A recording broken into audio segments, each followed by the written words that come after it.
ये दुनिया बहुत बड़ी है और इस बड़ी दुनिया में अच्छे और बुरे काम दोनों होते हैं। बुरी शक्तियाँ भी हैं और अच्छी शक्तियाँ भी हैं। इंसान इन दोनों के बीच में फंसा हुआ है, बुरी शक्तियों में, अच्छी शक्तियों में। विक्टिम इंसान है।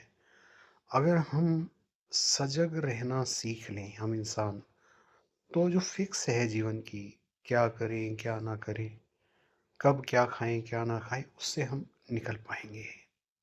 हमारे माइंड में हज़ारों, लाखों जो रसायन हैं और जो और रसायन पैदा हो रहे हैं, वो हमारे अंदर विचार पैदा कर रहे हैं।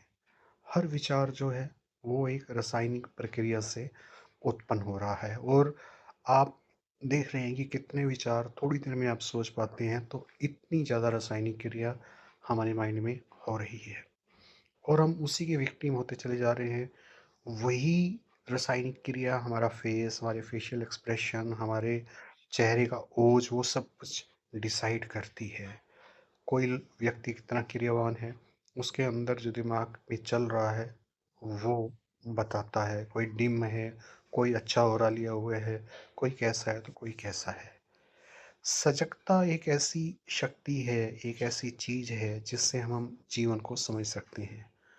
लेकिन समस्या इतनी विकराल है कि हम केवल और केवल अपने शरीर का ख्याल रखते हैं, हम अपने मन का ख्याल रखते नहीं, अपने माइंड का ख्याल हम रखते ही नहीं। जब तक हम अपने माइंड का ख्याल रखना शुरू नहीं करेंगे, तब तक हम अपने माइंड को कभी समझ नहीं पाएँगे। हमें दिन में कुछ समय निकालना होगा कि उस समय हम अपने माइंड का ख्याल कर सकें, रख सकें। जानते हैं कि आज मोर देन 7% लोग डिप्रेशन से पीड़ित हैं। हर घर में कोई ना कोई व्यक्ति डिप्रेस्ड है। हर जगह पे आज आप साइकियाट्रिक के हॉस्पिटल में जाओगे तो हैरान हो जाओगे कि इतने लोग डिप्रेशन का शिकार हैं। इस चीज़ से कैसे बचा जा सकता है? एक हेल्दी माइंड कैसे बना जा सकता है? वो सोचना बहुत ज़रूरी है। हेल्दी माइंड कैसे बनेंगे? माइंड से। और हेल्दी पर्सन कैसे बनेंगे? वो भी माइंड से। यानी कि हमारा माइंड ऐसी चीज़ है जिसको अगर हम समझ लें, उसमें चलने वाले विचारों को समझ लें, कौन सा विचार किस तरीके से हमें अफेक्ट कर रहा है, इस बात को समझ लें, तो हम ना केवल शारीरिक रूप से हेल्दी हो जाएंगे, बल्कि मानसिक रूप से भी हेल्दी हो जाएंगे। सफ़र शुरू होता है आध्यात्मिकता से। आध्यात्मिकता हमारे जीवन में नहीं आएगी तो ये जो सब बातें मैं कह रहा हूँ, ये बेकार हो जाएंगी। हम जब तक कॉन्शियसनेस चेतना तक नहीं पहुंचोगे, तब तक हम कुछ भी नया नहीं सोच पाएंगे। चेतना कहाँ से पैदा होगी?